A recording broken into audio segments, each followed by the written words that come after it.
Over the past year or so, I've noticed that with every new beginning that I have, I've been setting the exact same goals and I'm still struggling with the same things despite my efforts to be consistent and to do my very best. Sure. And I'm wondering, what advice would you give to us besides, just keep going like you persevering, said, yeah. to deal with those troubles and those challenges that keep coming back?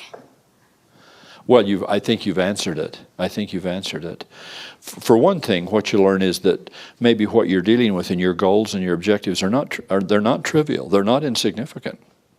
Because if they were trivial, you could probably do them easier. If it were a piece of cake, it'd be a piece of cake. And what you find is you're probably dealing with real issues here. Patience has been mentioned, controlling anger, or patience with a child, or patience with a spouse. Those aren't the little issues. Those, I guess, are the overwhelming issues.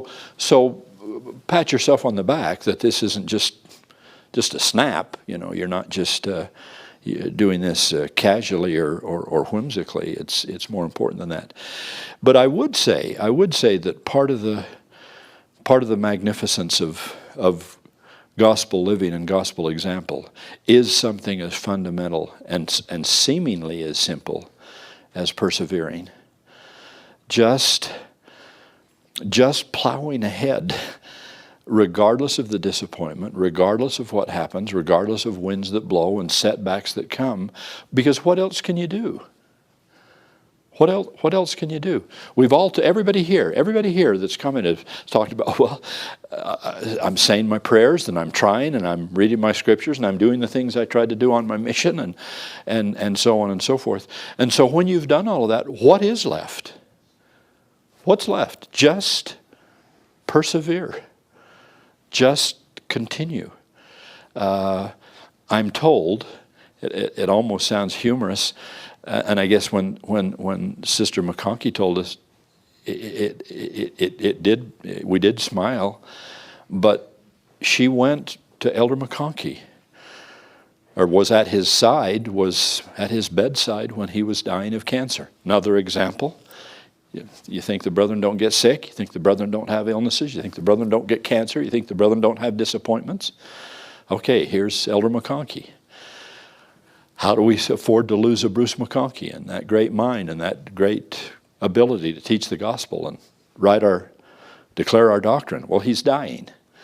And Sister McConkey goes to him and says, Bruce, do you have any final word for us? Do you have any counsel? And she was yearning for something grand and scriptural.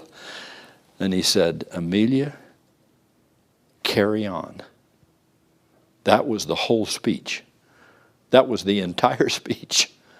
Amelia, carry on. And I think he meant it. He said, this is a step. I'm going now. You're going to come in a minute. Some of our kids are already over there. My brother's already there. Your parents are there. For him, it almost sounded routine. Just the task is just keeping on. And as simple as that sounds, as almost superficial as it sounds, for me it is terrifically heartening, because that I can do. To be Wonder Man, I may not be able to do. To be the perfect parent or the perfect husband or the perfect apostle or the perfect anything, I know I'm not going to measure up there, but I can at least keep trying. I can at least get up every morning and put one foot ahead of the other, just like those pioneers did. Just like the Martin and Willie Handcart Company. Just keep trying. Just keep pulling. And as superficial and silly as that sounds on one hand, maybe you could flip that coin, and maybe that's the greatest virtue in all eternity. Maybe that trumps patience and controlling anger and all those things you're working on.